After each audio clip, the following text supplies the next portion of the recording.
Bonjour, on se retrouve pour le 9e apport magistral du cours rapport sociaux d'âge. On avait terminé donc la séance dernière, la partie 3, rapport de classe et inégalité. Et donc on enchaîne avec la partie 4, rapport sociaux d'âge et inégalité. Alors d'abord un petit état des lieux.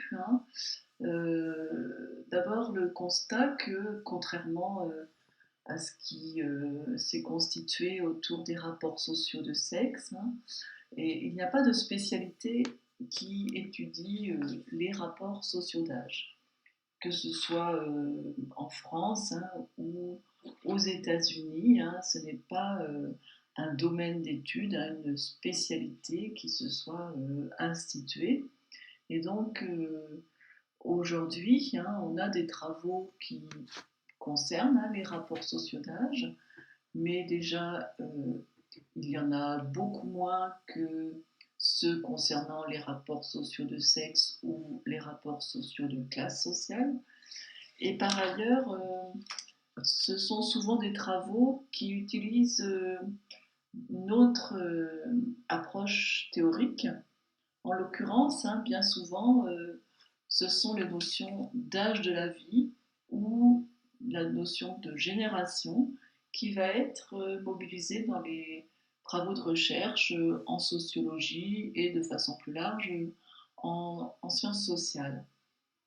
Le regret que l'on peut avoir, c'est que la notion d'âge de la vie ne recouvre pas la même chose que la notion de rapport social, à savoir que cette notion d'âge de la vie va permettre de décrire voilà, des temps, des étapes de l'existence, des parcours de vie qui se succèdent.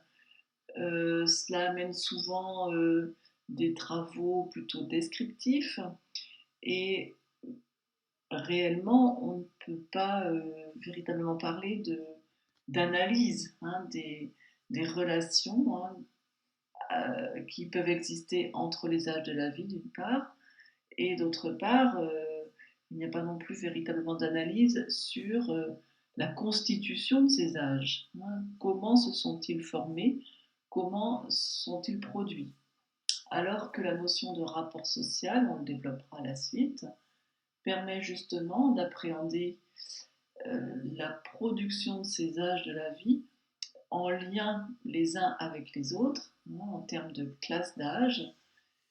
Et par ailleurs, ça nous donne une analyse de la fabrication, de la production sociale de ces classes d'âge. Donc voilà, une notion que vous rencontrerez beaucoup, mais qui n'a pas ma préférence. On va le voir également dans ce cours, beaucoup de travaux utilisent le terme de génération.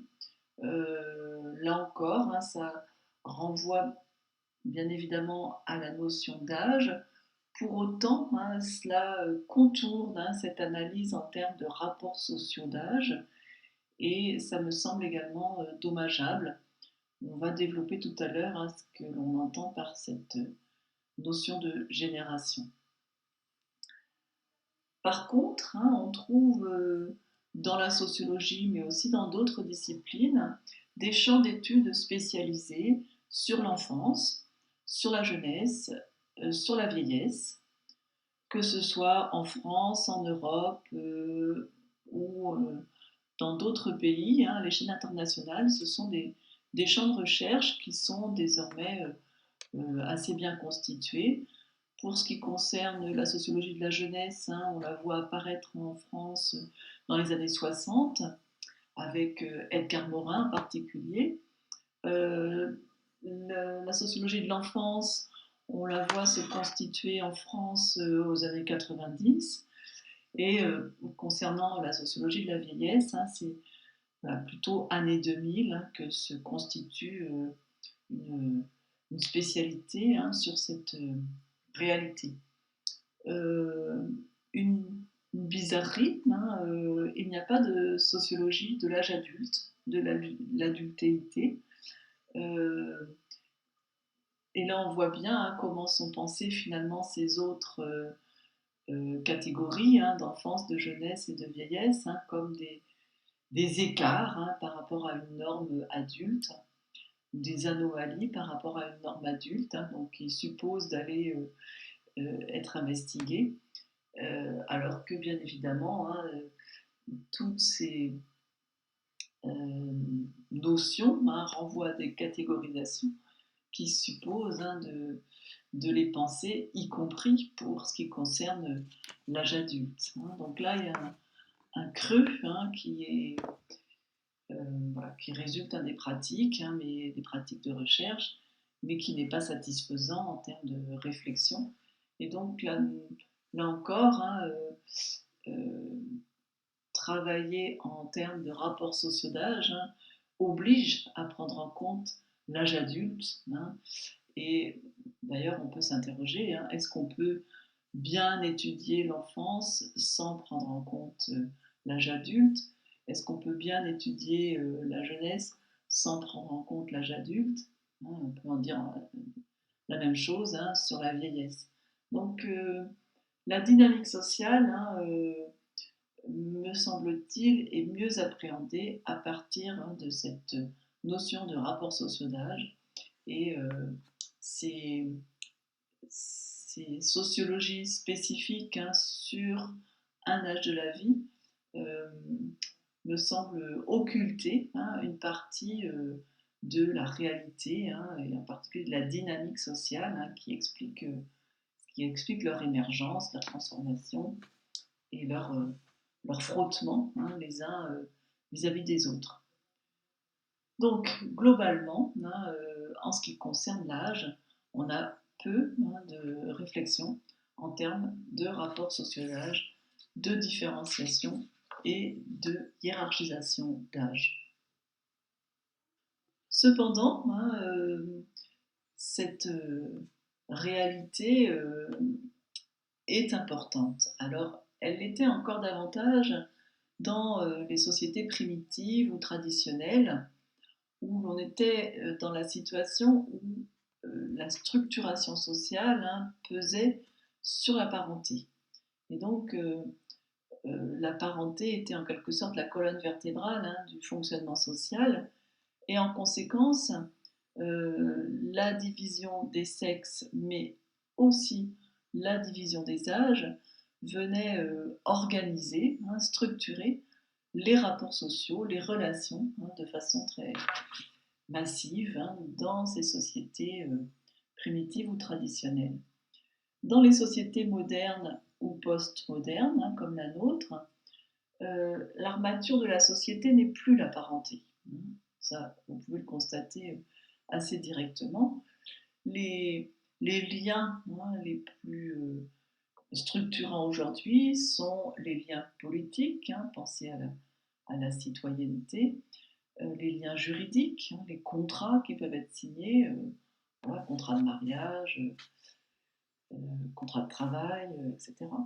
Et puis les liens économiques. Hein.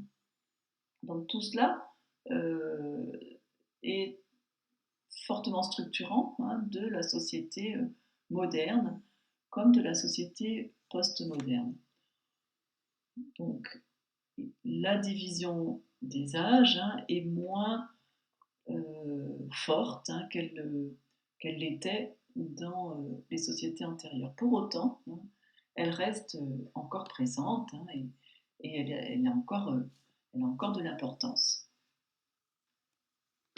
Une première idée peut-être concernant les catégorisations d'âge, un constat qui a été réalisé par Marcel Gauchet, donc un philosophe français en 2004, qui explique que les catégories d'âge hein, se sont multipliées, en particulier avec l'allongement de la vie. Hein. Donc, pour situer un petit peu les choses, hein, je vous demande, hein, à votre avis, quelle était l'espérance de vie à la naissance en 1900? Première question. En 1950 et en 2015.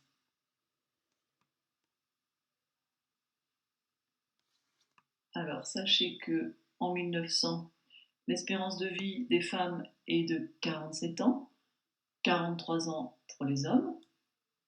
Alors effectivement, ça nous paraît très peu, hein, et voilà, hein, très concrètement, hein, un individu en 1900 qui atteint la quarantaine, eh bien, se sentait âgé, d'accord? Compte tenu de la moyenne d'espérance de vie, eh bien, voilà, quelqu'un qui dépassait la cinquantaine, hein, apparaissait comme quelqu'un d'âgé. En 1950, 69 ans, hein, d'espérance de vie pour les femmes, 63 pour les hommes. Et puis actuellement, hein, les chiffres qu'on a datent de 2015. Qu'est-ce que vous diriez? 85 ans, hein, d'espérance de vie pour les femmes en France et 79 ans pour les hommes.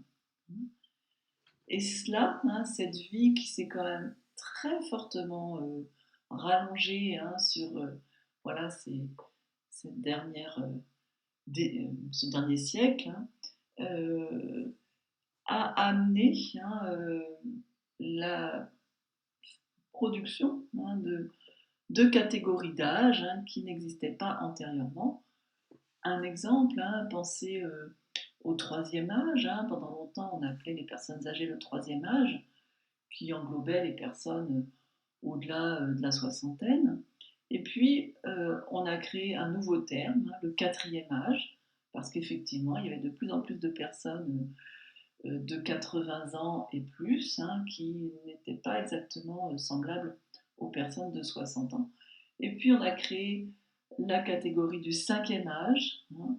Donc voilà, ça c'est en aval. Hein. Et puis en amont, hein, on a vu aussi se créer, hein, des catégories, hein, beaucoup plus délimitées, hein, d'adolescence, de préadolescence, hein, voilà, qui viennent signifier, hein, voilà, le parcours de vie, hein, tel qu'il est perçu par les contemporains.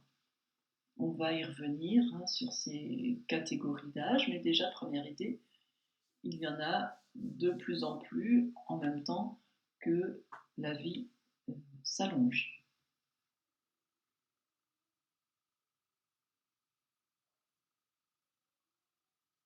Deuxième idée, deuxième constat, les catégories d'âge ne sont pas les mêmes selon les sociétés et selon les époques.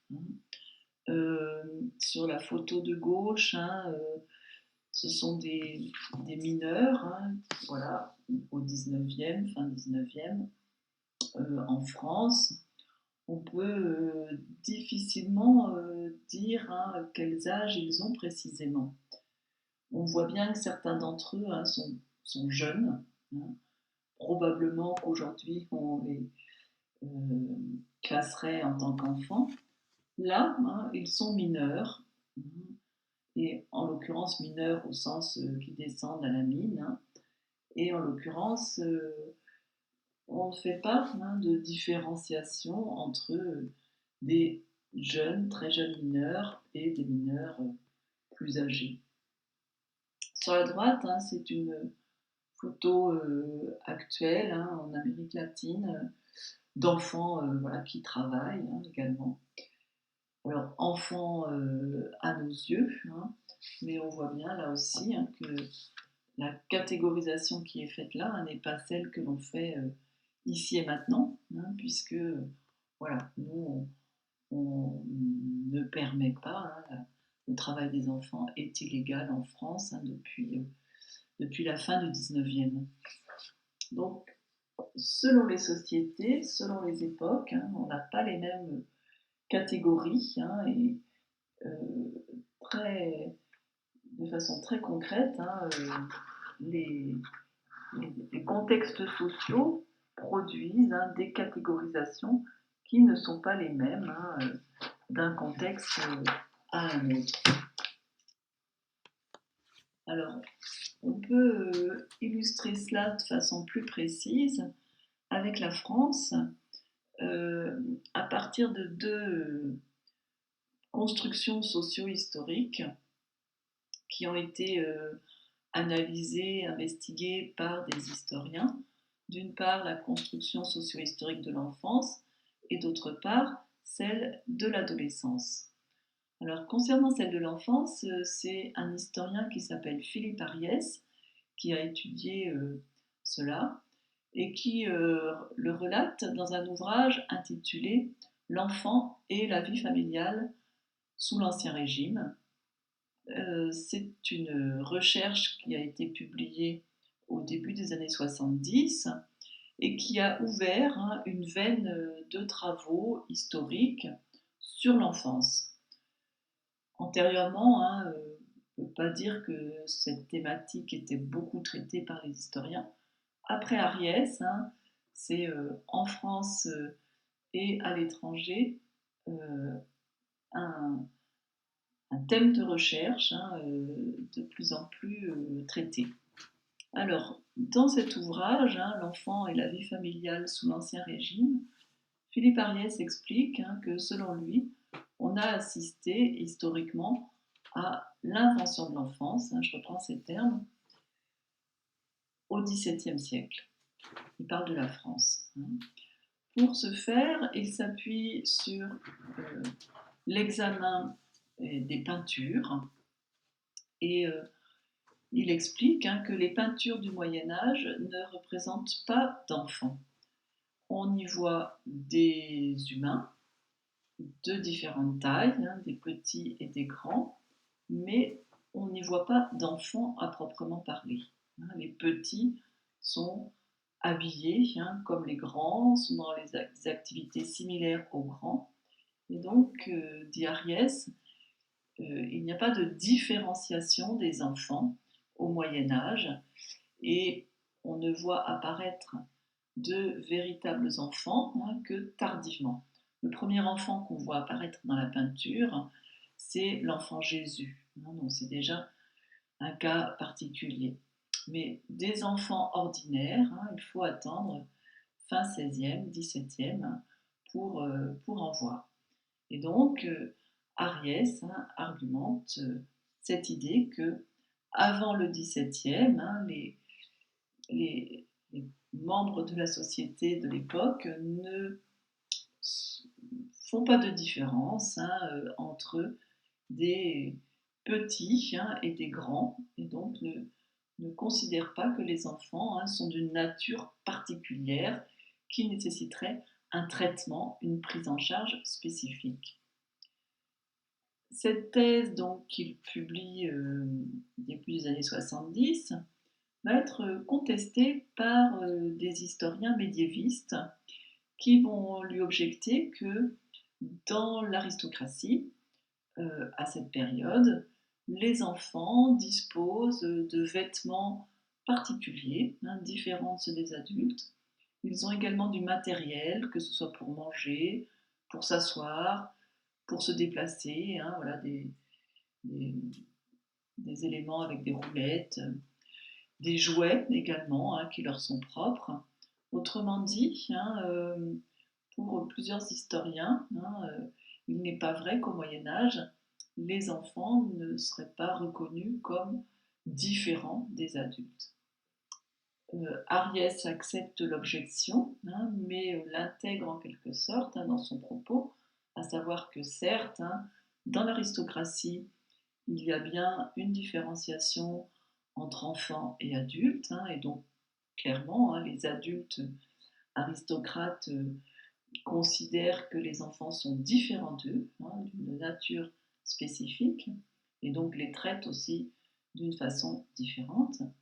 Mais dans la grande part du corps social, en particulier dans la paysannerie, il n'y a pas de différenciation entre enfants et adultes, et concrètement, ils sont habillés comme les autres, ils partagent les mêmes activités, ils partagent les mêmes lieux dans la vie publique. Il n'y a pas de mise à l'écart des enfants à cette période. En tout cas, pour les enfants qui ne font pas partie de l'aristocratie, autrement dit, la grande part d'entre eux. Donc, Je vous l'ai fait courte là, hein, mais l'idée que voilà émerge au XVIIe l'idée d'une nature enfantine euh, qui n'est cependant pas la même que celle que l'on a aujourd'hui. À cette période, et là c'est une historienne qui s'appelle Marie-France Morel qui amène cela, à cette période, dans l'aristocratie, donc où effectivement on considère les enfants comme différents des adultes, on va les envisager un peu, et là je reprends les termes de Marie-France Morel, comme on envisage aujourd'hui les animaux de compagnie. Donc ça va vous surprendre, peut-être vous choquer, mais voilà, là elle s'appuie sur les courriers, voilà, c'est une population qui écrit, donc on a des archives, et on a des écrits où voilà, des grands-parents en particulier, des grands-mères, témoignent de leur ravissement devant leurs petits-enfants. Voilà, il y a une sorte de contemplation de ces petits êtres voilà, qui bougent, qui rient, qui courent. On apprécie également leur présence, leur vivacité, etc. C'est une compagnie agréable, mais on n'a pas ce regard que l'on a aujourd'hui sur les enfants, qu'il faut éduquer, former. Ça, ça n'est pas du tout central dans le regard qui est porté sur les enfants dans l'aristocratie. Donc, retenez le fait que pour la très grande part de la population, jusqu'au XVIIe, il y avait une appréhension indifférenciée des enfants, des adultes. Alors, hormis bien sûr à l'âge du bébé où le petit est totalement dépendant, là très clairement, pour qu'il survive, il leur faut bien un traitement spécifique. Mais dès que l'enfant marche et est sevré, voilà, il est considéré comme un humain qui va voilà, participer à la vie collective sans traitement particulier. C'est seulement dans l'aristocratie que on traite les enfants différemment parce qu'on les pense différents et on les traite différemment sans que ça ressemble à ce que l'on fait ici et maintenant, puisque c'est davantage en termes de plaisir de cette présence animée que la relation se constitue. Une autre investigation d'autres historiens concerne ce que l'on peut également dénommer invention, mais cette fois invention de l'adolescence. Je vous renvoie en particulier aux travaux d'Agnès Tiercé, qui explique que voilà, jusque fin 19e, on ne peut pas parler d'adolescence en France, il n'y a pas cette transition entre voilà, la période enfantine et la période adulte. Et on passe voilà, de petit à grand de façon assez brutale. Voilà. On va rentrer dans une activité rémunérée et de ce fait, on devient grand.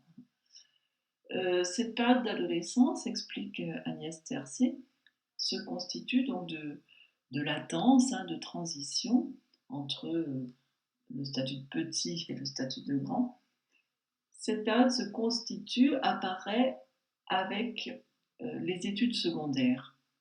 Et donc, fin 19e, on a de plus en plus de jeunes, alors même si ça reste minoritaire, on a néanmoins de plus en plus de jeunes qui poursuivent leur formation dans des établissements secondaires, en particulier des jeunes garçons de la bourgeoisie. Et ces jeunes garçons voilà, développent des caractéristiques qui ne sont ni celles des petits ni celles des grands. À la fois, voilà, ils ne sont plus dans l'irresponsabilité des petits, mais ils ne sont pas non plus dans la responsabilité des grands. Et donc il y a une sorte de latence sociale. Hein. La seule chose qui est attendue d'eux, c'est qu'ils s'investissent dans leur formation et qu'ils y réussissent. Ces premiers adolescents garçons de famille bourgeoise, hein, fin 19e, vont être rejoints par beaucoup d'autres au fur et à mesure hein, que les études secondaires vont se démocratiser. En l'occurrence, hein, première moitié du XXe, on a de plus en plus de jeunes, hein, d'abord des filles de la bourgeoisie, hein, qui vont poursuivre également leurs études, puis progressivement des garçons, des filles, des autres milieux sociaux, hein, pour aboutir, fin des années 50, années 60, hein, à ce que l'ensemble d'une classe d'âge poursuive sa formation au-delà du primaire, au secondaire.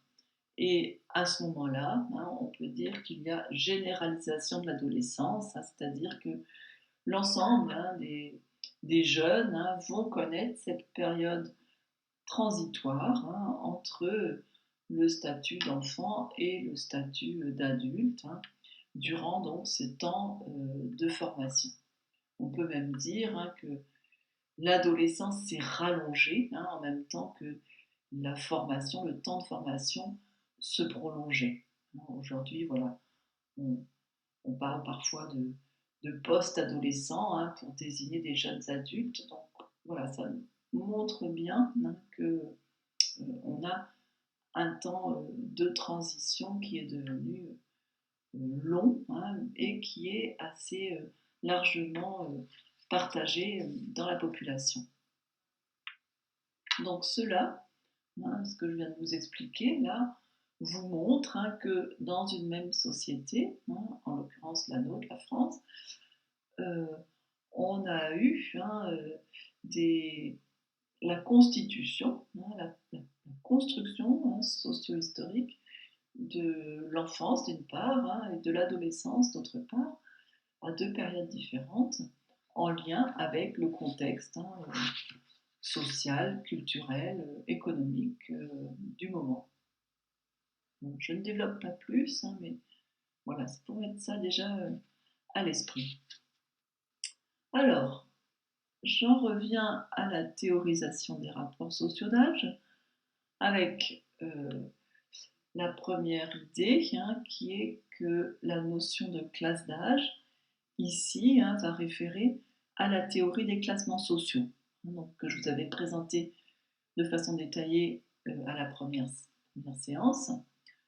Donc, il y a l'idée hein, que de la même façon hein, que les rapports sociaux de sexe vont aboutir à la constitution de différentes classes de sexe, en l'occurrence les hommes, les femmes, eh bien, en matière d'âge, hein, on a aussi la production, hein, à travers les relations sociales ordinaires, la production de différentes catégories hein, d'âge, différentes classes d'âge.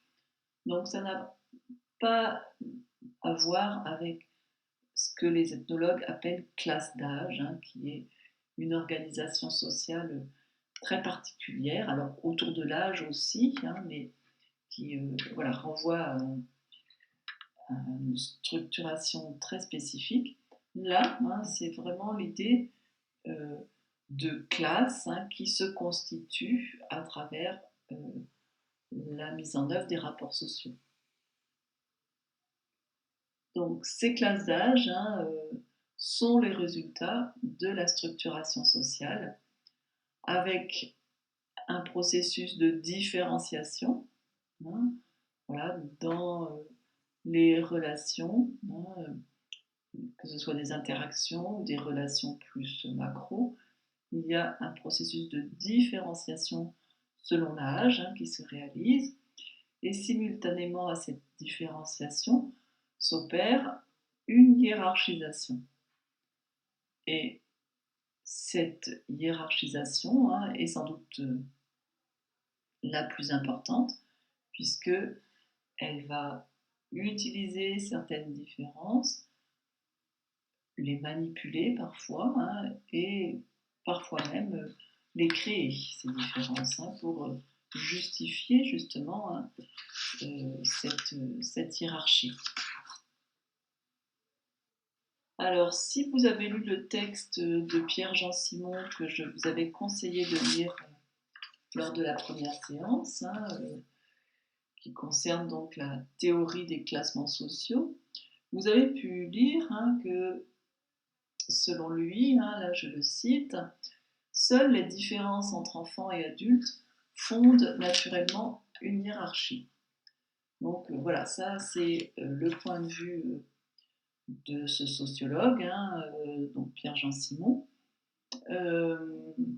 Et là, je trouve qu'il faut être très précis hein, dans le propos et s'il y a un lien hiérarchique entre enfants et adultes, il me semble qu'il n'est naturel qu'au moment où le bébé est totalement dépendant hein, et donc doit être nourri, nettoyé, pris en charge hein, par les humains pour sa survie. Là, clairement, hein, il y a effectivement une dépendance hein, biologique directe. Et on peut sans doute parler de hiérarchie naturelle. Mais on ne peut pas dire hein, que jusqu'à 18 ans, donc les mineurs, hein, les enfants, soient naturellement inférieurs aux adultes. Hein. Là, il y a quelque chose qui n'est pas valide. Hein. Pensez à l'adolescent en particulier, aux adolescents en particulier, qui ont voilà, une vivacité, une rapidité hein, de réflexion hein, qui est supérieure à celle des adultes. Donc là, pour le coup, hein, la hiérarchie naturelle, ça ne fonctionne pas très bien. C'est ce qu'ont énoncé également d'autres chercheurs, et donc je vais vous les présenter. Une états-unienne, une chercheure états-unienne qui s'appelle Stevie Jackson, dans un ouvrage intitulé Childhood and Sexuality, dit ceci, hein, on dépense beaucoup d'énergie à garder les enfants puérils, on les garde dépendants pendant beaucoup plus longtemps qu'il n'est nécessaire. Autrement dit, hein, elle pose l'idée que en fait, on infantilise les enfants par le traitement qu'on leur fait, et en l'occurrence, hein, on va entraver hein, leur développement et donc les maintenir hein, en situation de dépendance hein, plus longtemps qu'il n'est utile. Et donc, ce faisant, hein, on perpétue la différence hiérarchisante. Hein, donc ça, c'est posé par Stevie Jackson. C'est aussi une idée que l'on va retrouver chez Christine Delphi. Alors Christine Delphi, on en a déjà parlé dans la partie du cours concernant les rapports sociaux de sexe, puisque voilà, c'est son principal objet d'étude. Mais dans l'ouvrage intitulé L'ennemi principal, elle a écrit un chapitre intitulé Minorité légale ou incapacité réelle, le statut des enfants. Et donc c'est à ce chapitre-là que je me réfère maintenant. Elle y explique, Christine Delphi, que la différenciation, hiérarchisation entre adultes et enfants a un fondement juridique. Donc elle aussi, hein, elle objecte hein, contre cette idée d'une différenciation, hiérarchisation naturelle, en considérant hein, que le fondement en est juridique, autrement dit, hein, construit par la loi. Et dans ce chapitre, elle développe l'idée que ce que l'on va considérer comme des incapacités naturelles de l'enfant, d'abord se réduisent à mesure qu'il grandit, hein, donc d'accord, englobées tous les mineurs de moins de 18 ans comme incapables, c'est pas tout à fait rigoureux. Et puis par ailleurs, ces incapacités naturelles de l'enfant sont également présentes chez d'autres personnes. Alors les incapacités naturelles de l'enfant, qui sont généralement invoquées, et en particulier qui sont invoquées pour justifier leur incapacité juridique, c'est leur faiblesse physique et mentale, l'incapacité à gagner sa vie, l'incapacité de se donner des soins à soi-même, l'incapacité de penser formelle. Ces caractéristiques-là euh, peuvent être rencontrées chez des individus que l'on ne catégorise pas comme enfants, à savoir chez des personnes âgées, chez des personnes malades, chez des personnes handicapées.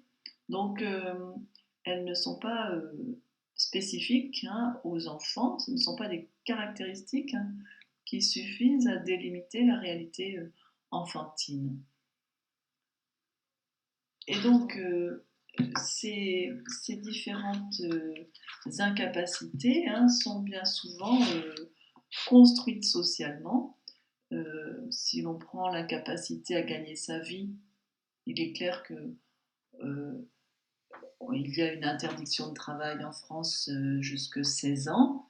Et entre 16 et 18 ans, c'est relativement compliqué pour un employeur d'embaucher un jeune.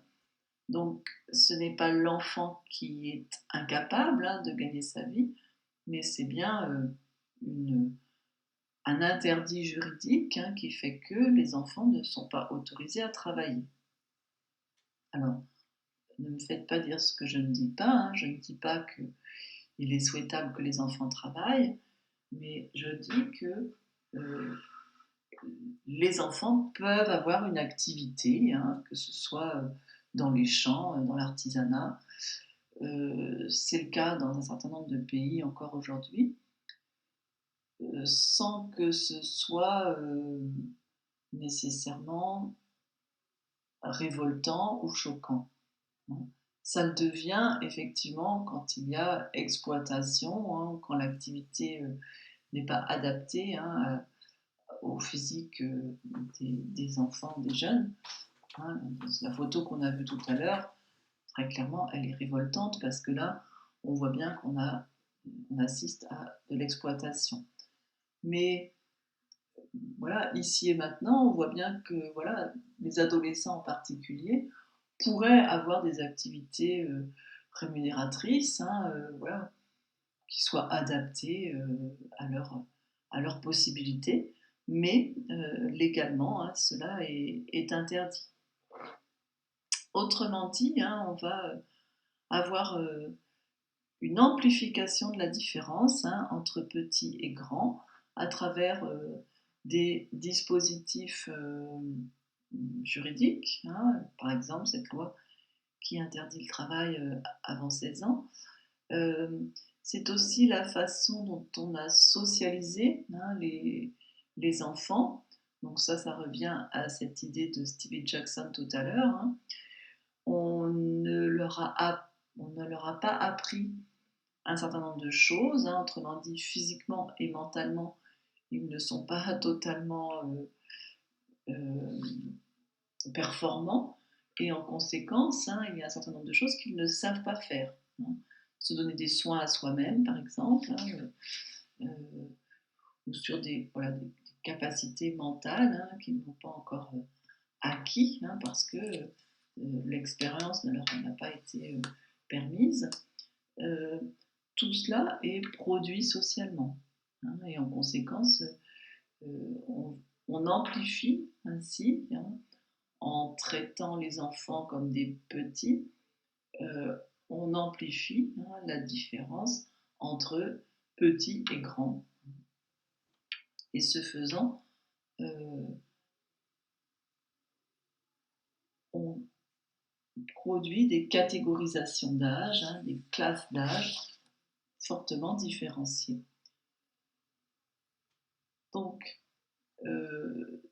cette théorie des classements sociaux me semble également pertinente pour l'âge, pour les rapports sociaux d'âge, avec cette exception, effectivement, que en bas âge, effectivement, les petits sont dépendants, ils sont à la fois différents et inférieurs physiquement et mentalement, puisqu'ils ne sont pas en mesure de se prendre en charge, ni même de participer à la vie collective.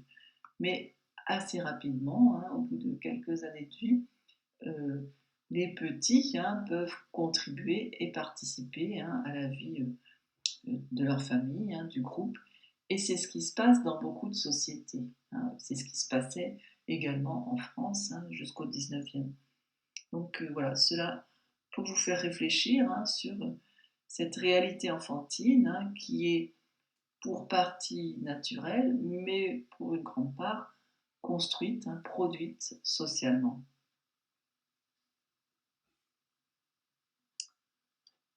Autre point sur lequel je veux attirer votre attention, cette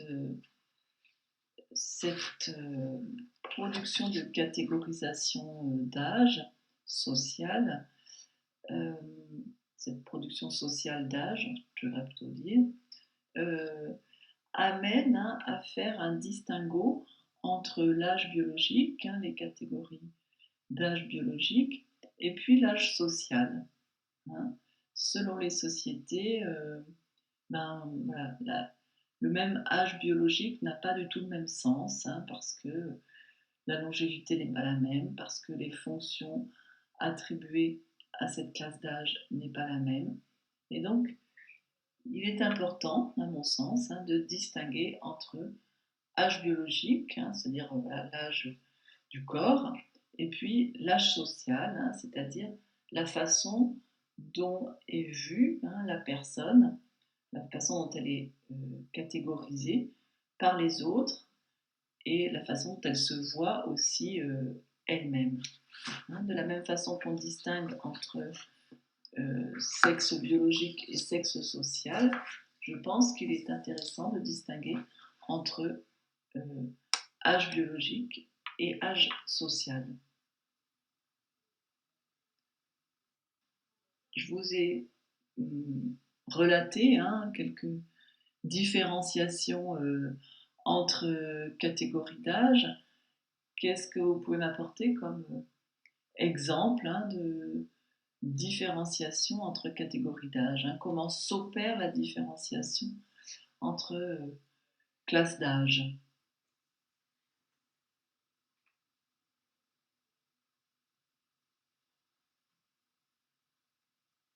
Alors déjà, la différenciation corporelle, très clairement, on a affaire à des petits, à des grands.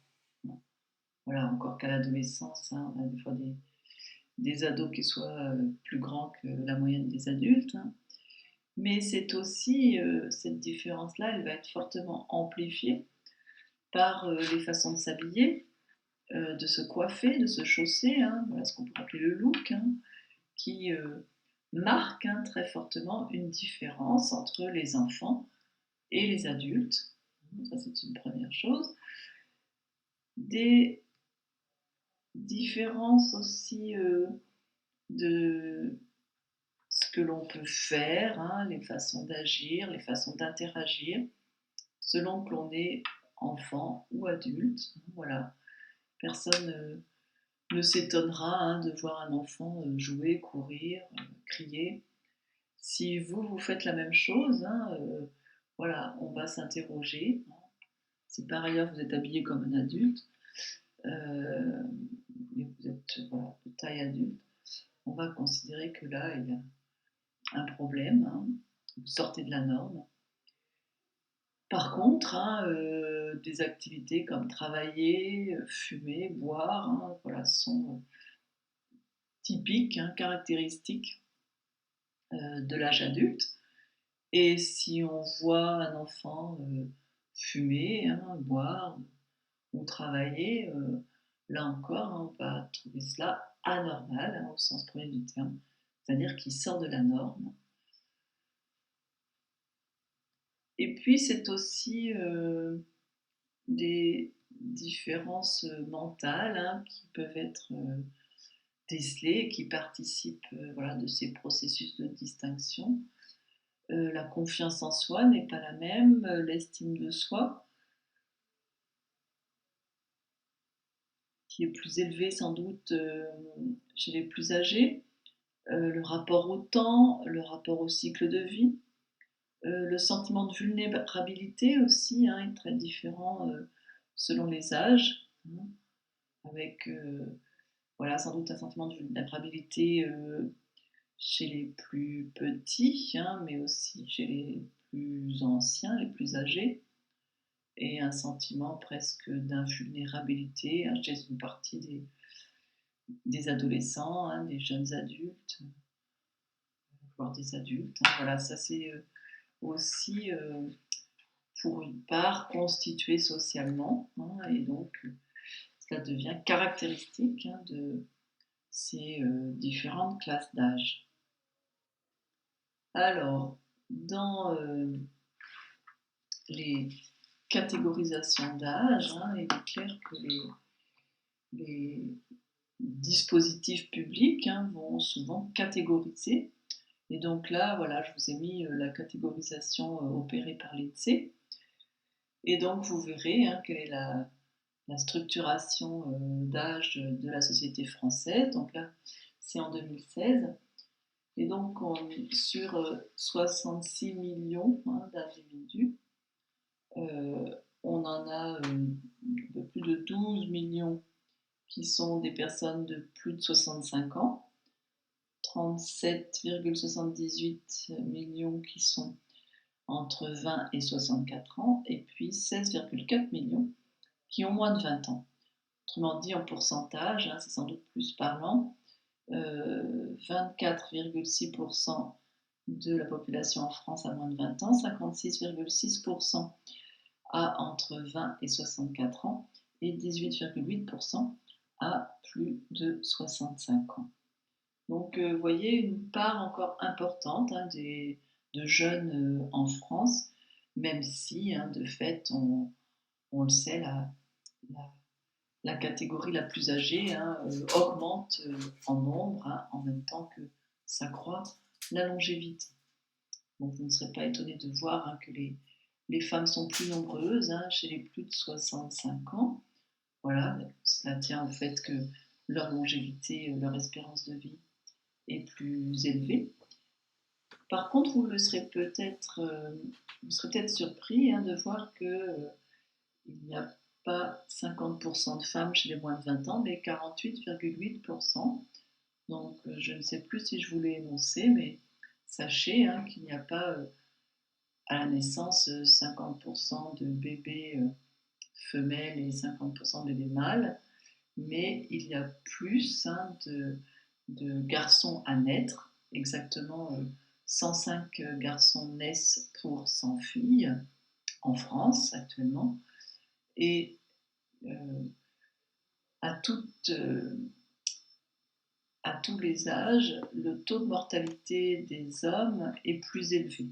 Et donc, on va avoir un équilibre hein, autour de 30 ans, où avec la surmortalité masculine, hein, finalement, dans une classe d'âge, hein, le nombre de garçons s'est réaligné hein, sur le nombre de filles. Et puis, au-delà de 30 ans, comme la mortalité masculine perdure, la surmortalité masculine perdure, eh bien, on a progressivement de plus en plus de femmes hein, au fil de l'avancée en âge. Alors, ne me demandez pas comment se fait-il qu'il y ait plus de garçons à naître. J'ai posé la question à plusieurs biologistes hein, qui ne m'ont pas donné de réponse. Les seules réponses que j'ai eues restent assez mystérieuses pour moi qui ne suis pas du tout biologiste, à savoir qu'il y a des régulations, des macro-régulations, et que cette surnaissance de garçons hein, viendrait en quelque sorte compenser leur surmortalité hein, à tous les âges de la vie. Donc voilà, pour moi ça reste un peu mystérieux puisqu'on ne voit pas très bien comment ça se produit, ce mécanisme. mais c'est la seule explication que je puisse vous fournir. Hein, si quelqu'un en sait davantage, je suis intéressée. Je passe à une autre dimension, hein, de l'âge, à savoir, hein, le ressenti de l'âge. C'est sans doute l'une des dimensions identitaires, hein, qui est la moins stable. Pensez à la différence de sexe, mais même aussi à la différence de classe sociale. Et puis on verra plus tard sur la différence d'origine ethnique, euh, qui sont plus stables. Là, pour le coup, hein, l'âge, c'est inévitablement une classe transitoire, c'est-à-dire que voilà, au fil de votre existence, hein, vous allez traverser plusieurs classes d'âge, que vous le vouliez ou non. Hein, c'est quelque chose, hein, qui s'impose à vous. Donc, l'identité d'âge, hein, elle est transitoire. Hein. Vous êtes jeunes adultes aujourd'hui, vous n'êtes plus adolescent, vous n'êtes plus enfant, vous l'avez été, et puis un jour vous serez une personne âgée, hein, donc des identités transitoires, identités d'âge transitoires.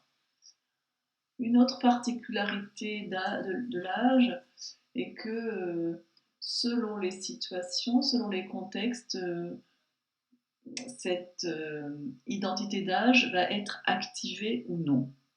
Et on a des situations, hein, où les individus vont percevoir qu'ils sont assignés à un âge, et puis il y a d'autres situations où cette dimension identitaire n'est pas activée, hein, soit du fait d'une grande mixité d'âge, soit au contraire d'une grande homogénéité. Donc voilà, il y a une sorte d'invisibilisation de cet aspect. En tout cas, hein, ce n'est pas toujours une, oui, une dimension identitaire, hein, à laquelle les individus pensent. Hein. Ils vont y penser quand voilà, quelque chose se remarque. Hein. Une personne âgée qui arrive dans un club de jeunes, là tout de suite, hein, il va y avoir des actions, des interactions, voire des propos qui vont assigner, hein, l'âge des différents protagonistes, hein, et là faire ressurgir, hein, la différenciation et la hiérarchisation d'âge. Mais tant que les protagonistes sont d'image, hein, c'est quelque chose qui est occulté. Enfin, on peut imaginer, hein, un certain nombre de situations dans lesquelles il y ait un écart, hein, entre l'identité qui va être ressentie par l'individu, l'identité d'âge, hein, ressentie par l'individu, et puis l'identité, hein, que les autres lui imposent. On peut trouver plusieurs exemples, hein, des jeunes qui se pensent plus âgés, hein, voilà, qui vont s'habiller et agir, hein, interagir d'une façon, voilà, on va dire qu'ils sont mûrs, hein, qui font plus âgés, etc. Ou parfois c'est plus superficiel, hein, ils veulent paraître plus âgés parce qu'ils se présentent à un emploi, ou voilà, ils veulent obtenir la confiance, et donc ils vont faire en sorte, hein, de paraître plus âgés. Lorsque j'ai commencé à enseigner, hein, à l'université, j'avais 25 ans et j'étais absolument terrorisée à l'idée de me retrouver en face d'étudiants pas beaucoup plus jeunes que moi. Et donc, j'avais une stratégie de me vieillir, hein, par le vêtement. Voilà, je me faisais un chignon, je portais des vêtements bleu marine très classiques, et j'espérais ainsi être prise pour plus âgée que je ne l'étais. Hein. Je ne suis pas sûre que ça marchait, mais en tout cas, c'était tenté. Mais à l'inverse, hein, ça peut être également des personnes adultes ou âgées qui se sentent encore jeunes, hein, et qui ont beaucoup de mal à, oui, prendre acte, hein, de leur âge biologique, voire pour certaines, hein, qui vont même se revendiquer, hein, d'être encore jeunes en continuant à participer à des activités, hein, qui sont supposément plus de leur âge, hein, mais sur lesquelles ils continuent à s'investir, hein. Je ne sais pas, voilà, on peut penser à des groupes de rock, hein, qui aujourd'hui, voilà, continuent à se produire alors qu'ils sont septuagénaires, hein. D'autres, d'autres circonstances, hein, semblables. Pour autant, hein, il y a quand même globalement une identification à la catégorie assignée, hein, c'est-à-dire que voilà, la grande part, hein, des jeunes vont accepter cette étiquette, hein, la grande part des adultes également, et c'est la même chose, hein, du côté des enfants, des personnes âgées. Voilà, il y a oui, une identification, hein, à cette catégorisation qui nous est faite.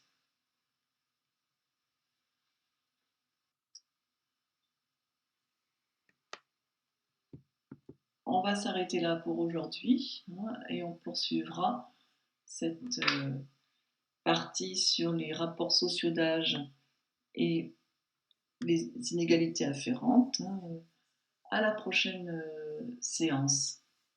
Je vous remercie de votre écoute. À bientôt.